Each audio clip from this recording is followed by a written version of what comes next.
দর্শক, শুরু হয়েছে ত্রয়োদশ জাতীয় সংসদের প্রথম অধিবেশন। আমরা সরাসরি চলে যাচ্ছি সেই অধিবেশনে।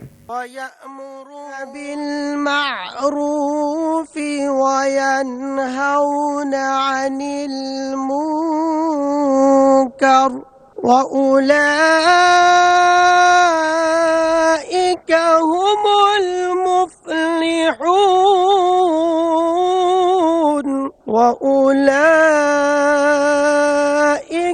هم المفلحون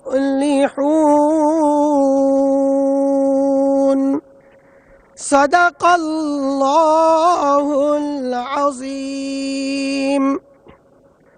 সূরা আলী ইমরানের 104তম আয়াতে কারিমা তেলাওয়াত করা হলো, যার বাংলা অর্থ এইরূপ: তোমাদের মধ্য থেকে এমন একটি দল থাকা উচিত যারা মানুষদের কল্যাণের দিকে ডাকবে, সত্য ও ন্যায়ের আদেশ দেবে, আর অসত্য ও অন্যায় কাজ থেকে তাদের বিরত রাখবে। এরাই হচ্ছে সত্যিকারের সফল। বারাকাল্লাহু লানা ওয়া লাকুম ফিল কুরআনিল আযীম।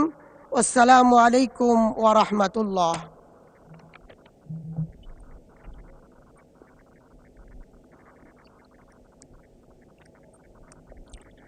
সম্মানিত সংসদ সদস্যবৃন্দ এবং উপস্থিত সকল, গণপ্রজাতন্ত্রী বাংলাদেশ সংবিধানের অনুচ্ছেদ ৭৪(১) অনুযায়ী জাতীয় সংসদের সাধারণ নির্বাচনের পর সংসদের প্রথম বৈঠক সংসদ সদস্যদের মধ্য হতে সংসদ কর্তৃক একজন স্পিকার এবং একজন ডেপুটি স্পিকার নির্বাচিত হবেন, যা আজকের দিনের কার্যসূচিতে অন্তর্ভুক্ত আছে। সাধারণত সাধারণ নির্বাচনের পর সংসদের প্রথম বৈঠকে বিদায়ী স্পিকার অথবা বিদায়ী ডেপুটি স্পিকার সভাপতিত্ব করে থাকেন। বর্তমানে বিদায়ী স্পিকারের পদশূন্য এবং বিদায়ী ডেপুটি স্পিকার ফৌজদারি মামলায় কারাগারে অন্তরীণ আছেন। অর্থাৎ বৈঠকের সূচনায় সভাপতিত্ব করার জন্য বিদায়ী স্পিকার বা বিদায়ী ডেপুটি স্পিকারের কেউই উপস্থিত নেই।